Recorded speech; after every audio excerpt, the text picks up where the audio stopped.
ऋषिपुङ्गवः पप्रच्छ निपुणः सूतं पृथिव्यायां विस्तरौ कति दीपाः समुद्रा वा पर्वताश्च कति प्रभो कियन्ति चैव वर्षाणि तेषु नद्यश्च च का स्मृतः महाभूत प्रमाणं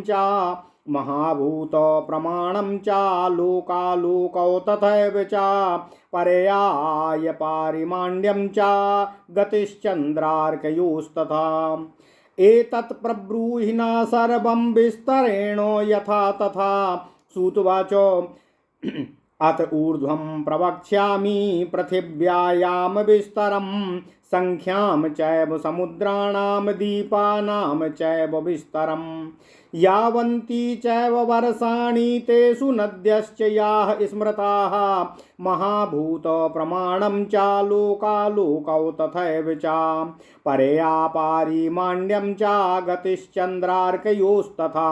नमः शिवाय। दीपभेद सहस्राणि सप्तस्वर्वन्तर्गतानि वै नाशक्यन्ते प्रमाणेन वक्तुं वर्षशतैरपि सप्तदीपं तु वक्ष्यामि चन्द्रादित्यग्रहैः सह येषां मनुष्यास्तङ्केण तर्केण प्रमाणानि प्रचक्षते। नमः शिवाय। अचिन्त्याः खलु ये भावाना तांस्तर्केण भावयेत प्रकृतिभ्यः परम यच्च तन्नित्यं च प्रचक्ष्यते। नववर्षं प्रवक्ष्यामि जम्बूदीपं यथा तथा विस्तरान् मण्डलाच्चैव योजनैस्तान् निबोधत शतमेकं सहस्राणां योजनानां प्रमाणतः नानाजनपदाकीर्णे पुरैश्च विविधैः शुभैः सिद्धचारण गन्धर्व पर्वतैरुपशोभितं सर्वधातु निबद्धश्च शिलाजाल समुद्भवैः पर्वत प्रभवाभिश्च नदीभिः पर्वैस्तथा जम्बूदीपः पृथु श्रीमान् सर्वतः परिवारितः नवैर्चाव्रता सर्वैर्भुवनैर्भूतभावनै लावणेन समुद्रेण सर्वतः परिवारितः। नमः शिवाय। जम्बूदीपश्च विस्तारात् समेन तु समन्ततः प्रागायतः सुपर्वाणो षडिमे वर्षपर्वताः अवगाढः उभयतः समुद्रौ पूर्वपश्चिमो हिमप्रायश्च हिमवान् हेमकूटश्च हेमवानो तरुणादित्यवर्णाभो हैरण्यो निषधः स्मृतः चातुर्वर्णस्तु सौवर्णो मेरुश्चोत्तमः स्मृतः अप्लुता कृति प्रमाणश्च चतुरस्रः समुच्छ्रितः नानावर्णस्तु पार्श्वेषु प्रजापति गुणान्वितः नाभिबन्धन सम्भूतो ब्रह्मणो व्यक्तजनमनः पूर्वतः श्वेतपर्णो सौ ब्राह्मण्यं तस्य तेन तत पीतश्च दक्षिणेनासो नेतेन वैश्यास्त्वमिष्यति भृङ्गपत्र निभश्चासौ पश्चिमेन महाबलः तेनास्य शूद्रता दृष्टा मेरोर्नानार्थकारणात् पार्श्वमुत्तरतस्तस्य रक्तवर्णं स्वभावतः तेनास्य क्षत्रता च स्यादिति वर्णा प्रकीर्तिता व्यक्त्या स्वभावतः प्रोक्तो वर्णतः परिमाणतः नीलश्च वैदूर्यमयः श्वेतशृङ्गो हिरण्मयः मयूरो वरः वर्णस्तु शतकौम्भस्तु शृङ्गवान् एते पर्वतराजानः सिद्धचारणसेविताः तेषामन्वन्तरविषकम्भो नवसाहस्र उच्यते मध्ये त्विलावृतं यस्तु महामेरोः समन्ततः नवैवतु सहस्राणि विस्तीर्णः पर्वतस्तु सः मध्ये तस्य महामेरोर्निर्धूमो इव पावकः। ओम नमः शिवाय। वेद्यर्थं दक्षिणं मेरोरुत्तरं उत्तरार्धं तथोत्तरं वर्षाणि यानि सप्तत्र तेषां ये वर्षपर्वताः द्वे द्वे सहस्रविस्तीर्णा योजनानि समुच्छ्रयात् जम्बूद्वीपस्य विस्तारात् तेषां मायाम उच्यते योजनानां सहस्राणि सते द्वे मध्यमो गिरि नीलश्च निषधश्चैव ताभ्यां हीनास्तु ये परे श्वेतश्च हेमकूटश्च हिमवाया शृङ्गवाश्च याः नवतिर्द्वावशीतिद्धौ सहस्राण्यतास्तु ये तेषां मध्ये जनपदास्तानि वर्षाणि सप्त वै असम्पात विषयमस्तेस्तु पर्वतैरावृतानि च असन्ततानि नदीभेदैरम्यगानि परस्परं वसन्ति तेषु सत्त्वानि नानाजातीनि भागशः इदं हैमवतं वर्षं भारतं नाम विश्रुतं हेमकूटं परं तस्मान्नाम्ना किं पुरुषं स्मृतं नैषधं हेमकूटं तु हरिवर्षं तदुच्यते हरिवर्षात् परं चैव मेरोश्च तदिलावृतम् इलाव्रतपौरमनीलम् रम्यकं नाम विश्रुतं रम्यात् परतरं श्वेतं विश्रुतं तद्धिरण्यमयम् हिरण्मयात् परं चापि शृङ्गवास्तु कुरु स्मृतम्। ओम नमः शिवाय। धेनु संस्थे च विज्ञे ये द्वे वर्षे दक्षिणोत्तरे दीर्घाणि तत्र चत्वारि मध्यमं तदिलावृतम् अर्वाकं च निषधस्याथ वेद्यर्थं दक्षिणं स्मृतं परं नीलो बतो यच्च वेद्यर्थं तु तदुत्तरम्। ओम नमः शिवाय।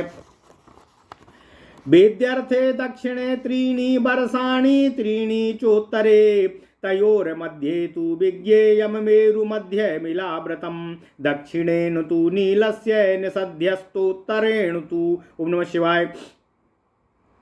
उद्गायतो महाशैलो माल्यवान्नाम पर्वतः योजनानां सहस्रोरूरानीलो निषधायतः आयामातश्चतुर्विंशत्सहस्राणि प्रकीर्तितः तस्य प्रतीच्यां विज्ञेयः पर्वतो गन्धमादनः आयामादथ विस्तारान् माल्यवानिति विश्रुतः परिमण्डलयोर्मध्ये मेरुरुत्तमः पर्वतः चतुर्वर्णः सुसौवर्णश्चतुरस्रो समुच्छ्रितः अव्यक्ता धातवः सर्वे समुत्पन्ना जलादयः अव्यक्तात्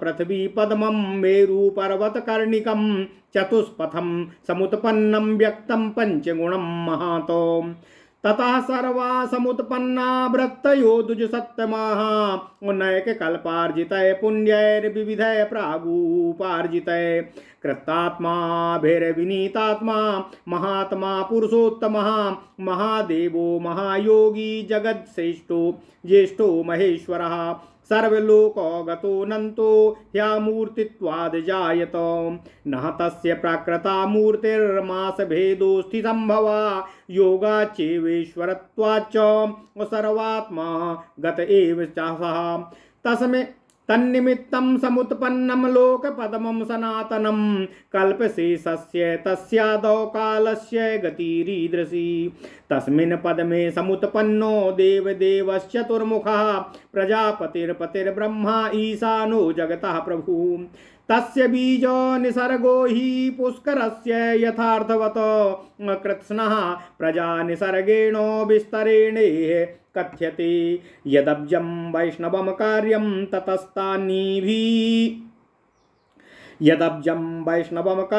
ततस्तान्नाभीतो भवतो पद्माकारा समुत्पन्ना पृथ्वी सवनद्रुमाः तदस्य लोकपद्मस्य विस्तरेण प्रकाशितं वर्णमानं विभागेन क्रमशः शृणुतद्विजाः महादीपास्तु विख्याताश्चत्वारा पत्रसंस्थिताः ततः कार्णिकसंस्थानो मेरुर्नाम महाबलः नानावर्णेषु पार्श्वेषु पूर्वतः सोत उच्यते नानावर्णेषु पार्श्वेषु पूर्णतः श्वेत उच्यते पीतं तु दक्षिणं तस्य श्रृङ्गं कृष्णं तथा परम् उत्तरं तस्य रक्तं वयशोभितवर्णसमन्वितं मेरुस्तु शोभते शुभ्रो राजवत्स तु धिष्ठितः तरुणादित्यवर्णाभो विधूमो इव पावकः चतुरशीतिसहस्र उत्सेधेन प्रकीर्तितः प्रविष्टः षोडशाधस्ता द्विस्त्रतास्तावदेव तु असासरावस्थिता पूर्वं द्वात्रिंशन्मूर्ध्नि विस्तृतः विस्तारात्रिगुणश्चास्य पारिणाय समन्ततः मण्डलेन प्रमाणेन अत्रस्त्रेर्धं तु तदिश्यते चत्वारासहस्राणि योजनानां समन्ततः अष्टाभिराधिकानि रस्त्रेमानं प्रकीर्तितं चतुरस्त्रेण मानेन परिणाः समन्ततः 64,000 योजनानां विधीयते सा पर्वतो महादिन्द्यभ्यो दिव्योषधि समन्वितः नैव भूराव्रता सर्वो जातरूपो मय शुभय तत्र देवगणाः सर्वे गन्धर्वो रगराक्षसाः शैलराजे प्रदस्यन्ते शुभाश्चापसरसां गणः सा तु मेरुपरिव्रतो भुवनैर्भूतभावनैः चत्वारो यस्य देशा वै नानापार्श्वेष्वधिष्ठिता भद्रासो भरतश्चैव केतुमालश्च पश्चिमः उत्तराकुरश्चैव अकृतपुण्यप्रतिश्रयाः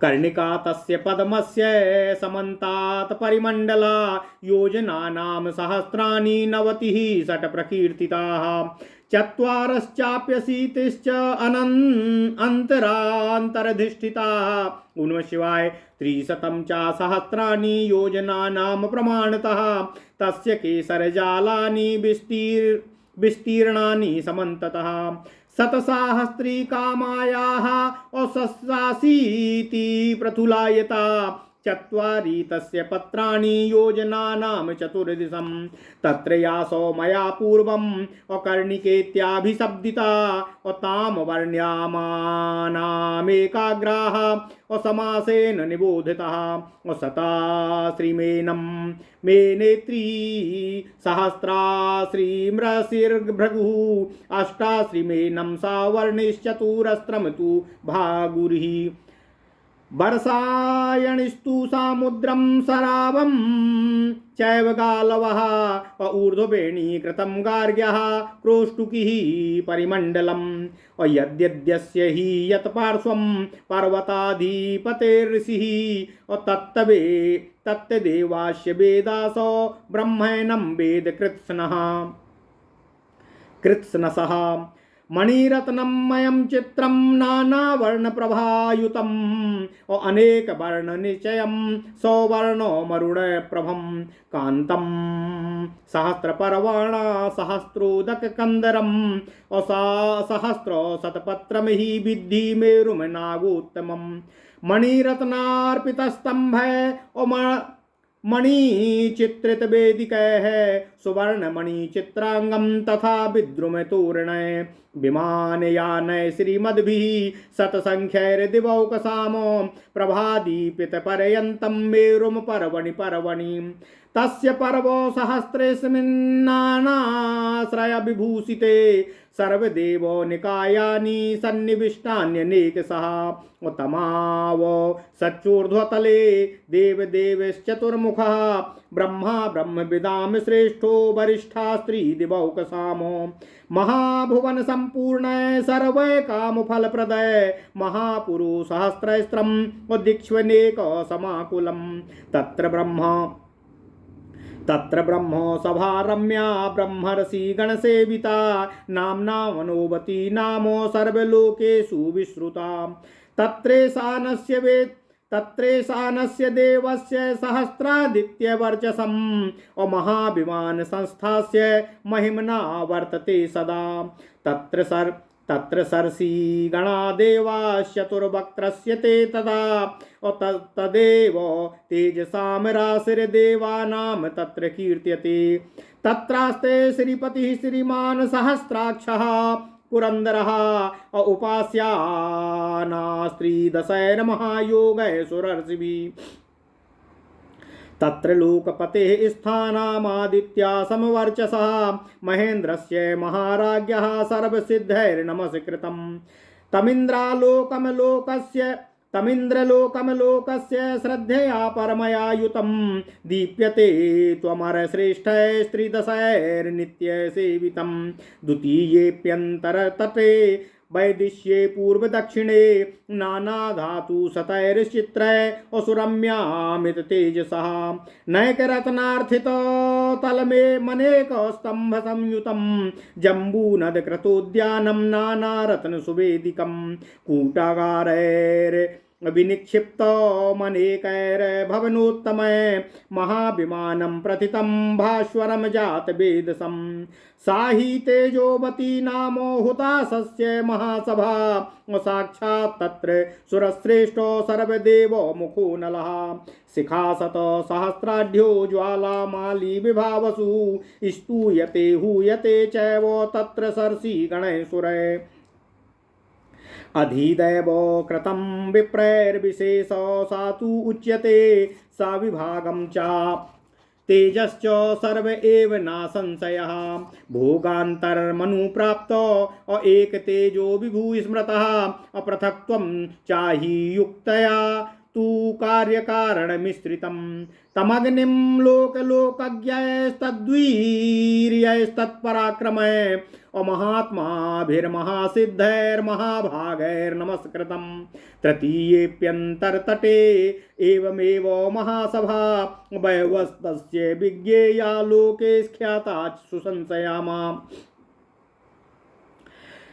तथा चतुर्दग्दिग्देशे नैरत्याधिपते सभा नाम्ना कृष्णांगना नामो विरूपाक्षस्य धीमता पंचमेऽप्यन्तरतटे एवमेव महासभा वयवस्तस्य विज्ञेया नाम्ना शुभवती सती उदकाधिपते ख्याता वरुणस्य महात्मनः परोत्तरे तथा देशे षष्ठेऽन्तरतटे शिवे अवायोर्गन्धवती नामो सभा सर्वगुणोत्तरा सप्तमेऽप्यन्तरतटे नक्षत्राधिपते सभा नाम्ना महोदया नामो अशुद्धवैदूर्यवेदिका तथाष्टमेऽन्तरतटे ईशानस्य महात्मनः यशोवती नाम सभा असप्तप्त कांचन सुप्रभा महाविमानान्येतानि दिक्ष्वष्टासु शुभानि अष्टानाम देव मुख्यानामिन्द्रादीनाम महात्मनाम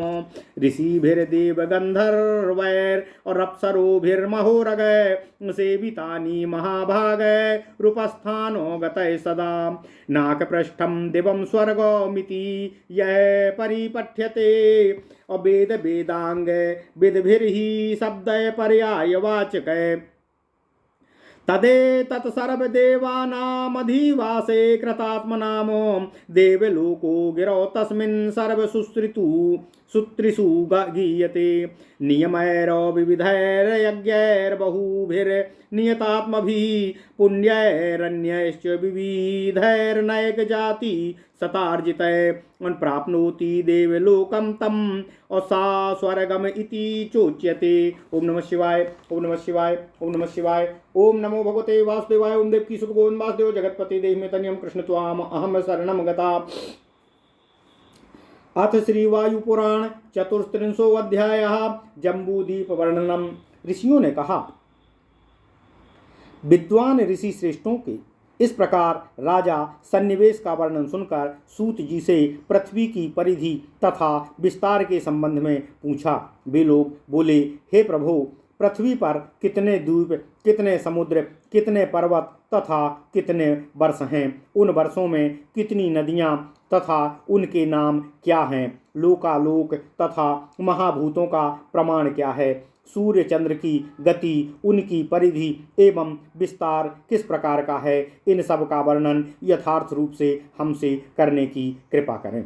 सूत जी ने कहा, इस समय मैं पृथ्वी के आयाम एवं विस्तार, समुद्रों की संख्या, द्वीपों के विस्तार, वर्ष एवं वहाँ स्थित नदियों के नाम, महाभूतों का प्रमाण, लोकालोक एवं चंद्र सूर्य के पर्याय परिणाम का वर्णन आपसे क्रमानुसार कर रहा हूँ।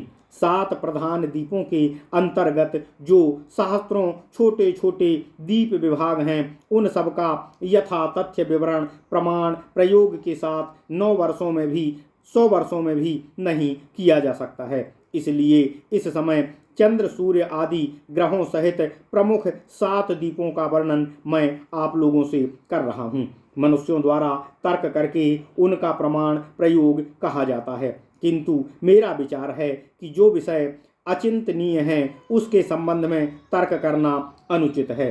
जो प्रकृति का अतीत परम वस्तु है उसे ही नित्य कहा जाता है। जैसे भी हो, अब मैं 9 वर्षात्मक जम्बू द्वीप का यथार्थ रूप से आप लोगों से वर्णन कर रहा हूँ। इसका विस्तार मंडल तथा योजन परिमाण का विवरण आप लोग सुने। इस द्वीप का परिमाण 1100 योजन वाला है। अनेक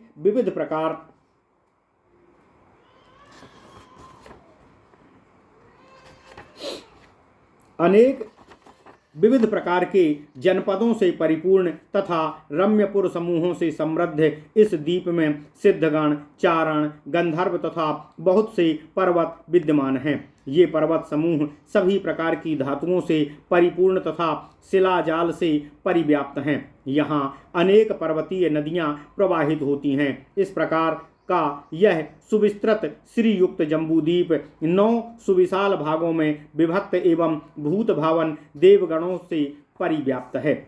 लवण सिंधु द्वारा यह चारों ओर से बेष्टित है।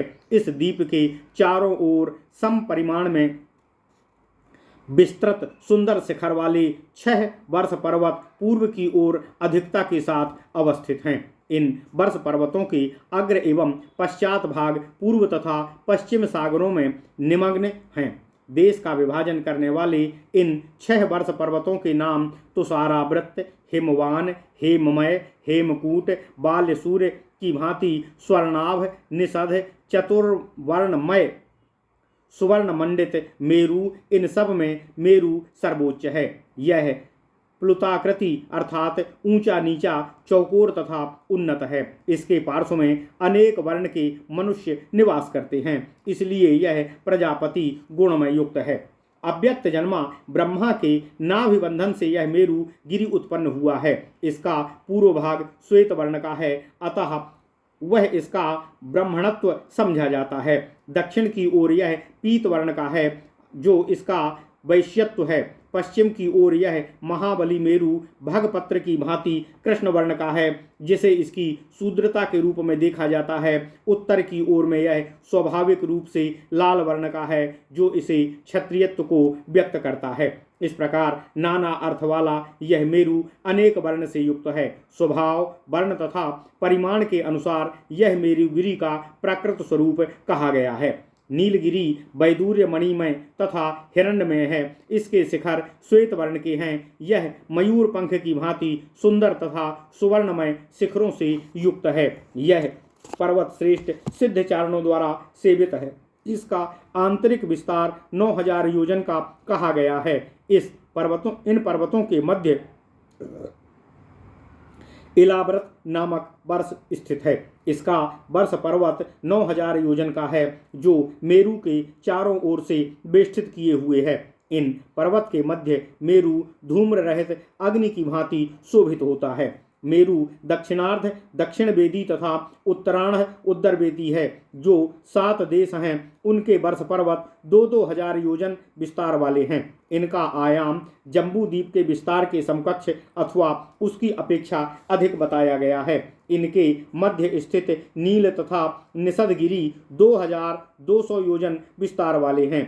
श्वेत, हेमकूट, हिमवान तथा श्रृंगवान ये पर्वत इन दोनों की अपेक्षा छोटे हैं। इन पर्वतों का सम्मिलित परिमाण 82,092 योजनों का है। इन पर्वतों के मध्य स्थित देश 7 भागों में विभक्त हैं तथा दुर्गम पर्वतों से घिरे हुए हैं। बहुत सी नदियों के कारण ये परस्पर अगम्य हैं। इन सभी देशों में अनेक जातियों के लोग विभाग क्रम में निवास करते हैं। इनमें से हेमवत वर्ष भारत के नाम से प्रसिद्ध है। इससे आगे हेमकूट तथा हेमकूट के आगे किमपुरुष वाला देश है। नैषध एवं हेमकूट हरिवर्ष कहलाता है। हरिवर्ष तथा मेरु के आगे इलाव्रत देश स्थित है। इलाव्रत के आगे नील रम्यक नामक देश तथा रम्यक के आगे श्वेत नामक देश है, जिसे हिरण्मय भी कहा जाता है। इस हिरण्यमय के आगे श्रृंगवान देश है, जिसे कुरु कहा जाता है। दक्षिणोत्तर दिशा की ओर जो 2 देश धनुषाकार में स्थित हैं, इन वर्ष समूहों में 4 अति दीर्घाकार हैं, जबकि इलाव्रत मध्यम आकार का है। निषाद पर्वत के पूर्व में दक्षिण अर्धवेदी भाग तथा नील पर्वत के परभाग में उत्तर अर्धवेदी भाग स्थित है। दक्षिण अर्धवेदी में 3 तथा उत्तर अर्धवेदी में 3 देश स्थित हैं। उक्त दोनों अर्धवेदियों के मध्य भाग एवं नीलाचल के दक्षिण तथा निषद के ऊपर में मेरु के अंतर्गत इलाव्रत वर्ष स्थित है। माल्यवान नामक महागिरी उत्तर की ओर बढ़ा हुआ है। यह पर्वत निषद तथा नीलाचल से 1000 योजन ऊंचा है। इसका आयाम 34,000 योजनों का है। इसके पश्चिम की ओर गंधमादन नामक पर्वत है, जो लंबाई चौड़ाई में माल्यवान के समतुल्य है। दोनों परिमंडल के मध्य उत्तम पर्वत मेरु स्थित है। यह चतुर्वर्ण युक्त सुंदर सुवर्णमय चौकोर तथा उन्नत है। यह अव्यक्त धातुओं तथा जल से परिपूर्ण है। अव्यक्त से पृथ्वी पद्म की उत्पत्ति हुई है। यह मेरुगिरी उसका कर्णिका स्थान है। यहाँ ही चतुष्पद तथा 5 महान गुण उत्पन्न हुए हैं। इसी से वृत्ति समुदाय तथा उत्तम द्विजगण उत्पन्न हुए हैं। पूर्व कल्पों में संचित विविध पुण्यों के फलस्वरूप कृतात्मा गण यहाँ निवास करते हैं, जो जितेंद्रिय महात्मा तथा पुरुषोत्तम हैं, जिन्हें महादेव, महायोगी, जगत प्रधान तथा महेश्वर के नाम से भी पुकारा जाता है। वे भी सर्वलोक व्यापक अनंत अशरीरी के रूप में यहाँ उत्पन्न हुए हैं। मांस, मेद और अस्थि संभूत प्राकृत देह उनका नहीं है। वे ऐश्वर्य एवं योग बल से सर्वांतर्यामी के रूप में स्थित हैं। उन्हीं की निमित्त यह सनातन पृथ्वी पद्म उत्पन्न हुआ है। कल्पांत में केवल एकमात्र शेष रह जाने वाले काल मूर्ति भगवान महेश्वर भी यहीं स्थित हैं। इसी पद्म से प्रजापति, जगत प्रभु, देवदेव, सर्वमुख ब्रह्मा का प्रादुर्भाव हुआ है। इस कमल की बीज सृष्टि सत्य मूलक है। अब इससे उत्पन्न प्रजा सृष्टि का वर्णन मैं आपसे कर रहा हूँ। भगवान श्रीहरि विष्णु की नाभि से उस कमल की उत्पत्ति हुई है तथा उसी से पद्म स्वरूप वाली वन वृक्षों से युक्त यह पृथ्वी उत्पन्न हुई है। अब मैं इस लोक पद्म के प्रकाशित होने का वर्णन विस्तार पूर्वक आप लोगों से कर रहा हूँ। हे द्विजगणों, उसे आप लोग सुने। पृथ्वी के 4 प्रख्यात महाद्वीप उसकी 4 पंखुड़ियों की तरह हैं। महागिरी मेरु उसके कर्णिका के स्थान पर स्थित है। इस मेरु का पार्श्वभाग विविध वर्णों वाला है तथा पूर्व दिशा में श्वेत, दक्षिण दिशा में पीत वर्ण, उत्तर में रक्त वर्ण तथा शिखर कृष्ण वर्ण वाला है। इस प्रकार सुंदरता में वृद्धि करने वाले विविध वर्णों से समन्वित होकर यह श्वेत वर्ण वाला मेरु राजा की भांति विराजमान है।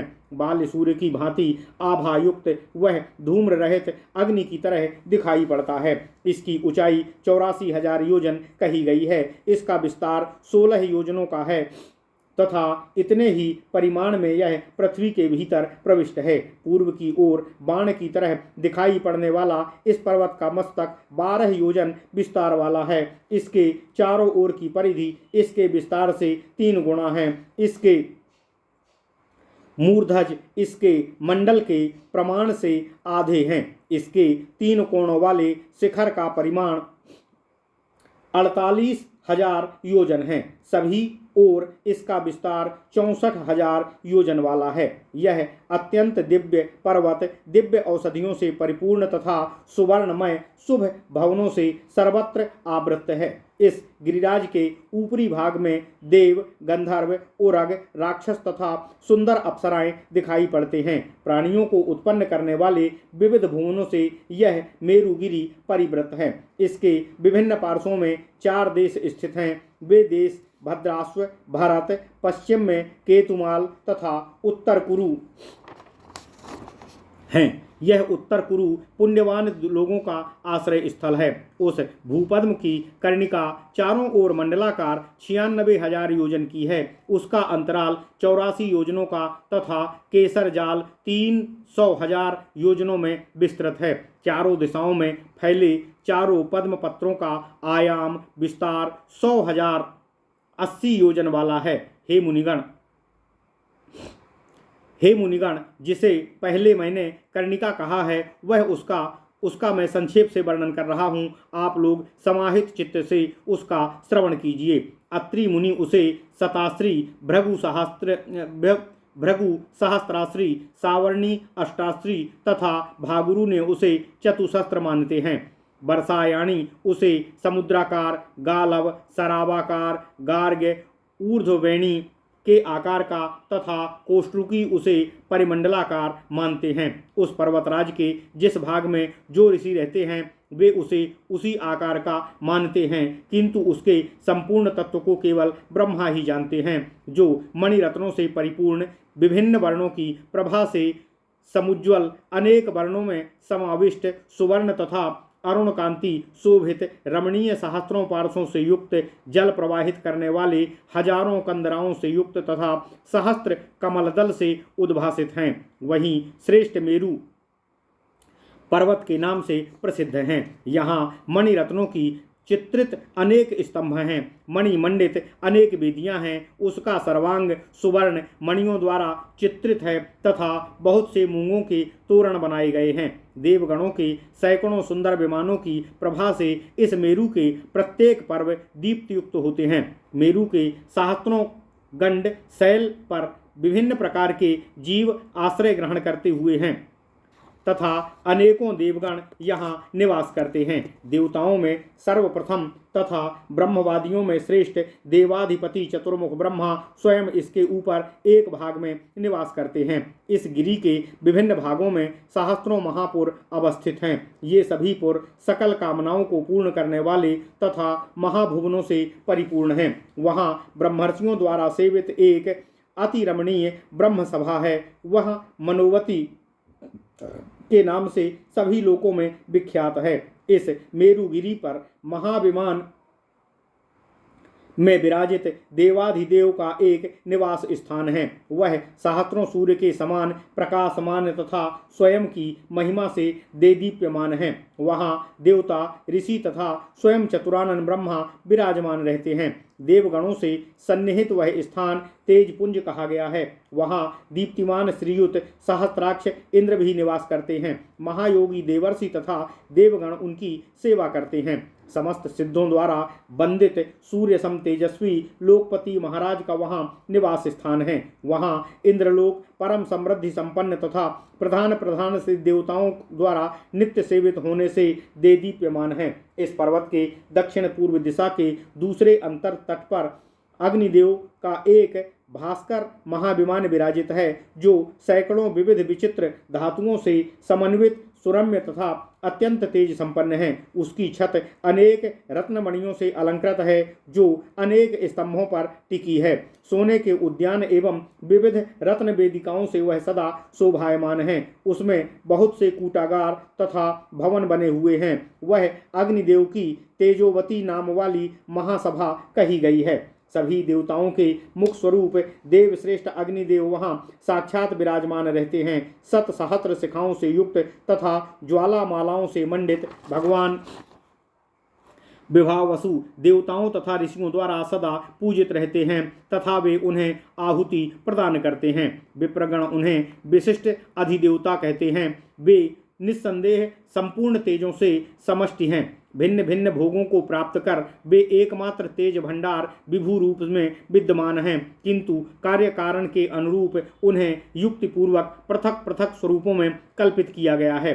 अग्नितुल्य तेजस्वी लोक तत्वज्ञ महाभाग महात्मा इन अग्निदेव को सदा नमस्कार करते हैं। इसी प्रकार मेरु के तृतीय अंतर तट पर एक अन्य सभा है जो यमदेव की सुसंयता नाम वाली महासभा के रूप में लोक विख्यात है। इसके चतुर्थ तल पर नैऋत्याधिपति धीमान विरूपाक्ष की कृष्णांगना नाम वाली सभा है। मेरु के पांचवें अंतर तट पर एक अन्य महासभा स्थित है जो कि वैवस्वत की शुभ गति नाम की रमणीय महासभा है। वहीं पर जलाधिपति महात्मा वरुण की सुविख्यात सती नाम की सभा भी है। इस सभा के उत्तर दिशा की ओर मेरु के छठवें सुरम्य अंतर तट पर पवन देव की सर्वगुण संपन्न गंधवती नाम की सुप्रसिद्ध सभा स्थित है। मेरु के सातवें अंतर तट पर निशापति चंद्रदेव की महोदया नाम की सभा स्थित है। उसकी वेदी शुद्ध वैदूर्य मणि से अलंकृत है। मेरु के आठवें अंतर तट पर तपाए गए सोने की प्रभा के तुल्य समुज्ज्वला महात्मा ईशान की यशोवती नाम वाली सभा स्थित है। इंद्र आदि 8 महात्मा देवताओं के 8 दिशाओं में स्थित 8 शुभ महाविमानों का वर्णन किया गया है। महाभाग्यवान ऋषियों देवताओं गंधर्वों एवं अप्सराओं तथा महासर्पों द्वारा ये महाविमान सदा सेवित रहते हैं। अतएव कृतात्मा देवताओं का अधिष्ठान जानकर वेद वेदांग के ज्ञाता विद्वान इसे नाक पृष्ठ दिव्य तथा स्वर्ग इत्यादि पर्यायवाची शब्दों से इस मेरु का गुणगान करते हैं। सभी वेदों में इस गिरिश्रेष्ठ को ही देवलोक कहा गया है। विविध यज्ञ नियम तथा अनेक जन्मों से संचित पुण्य फलों से मनुष्य को यह देवलोक प्राप्त होता है। इसे ही स्वर्ग कहा गया है।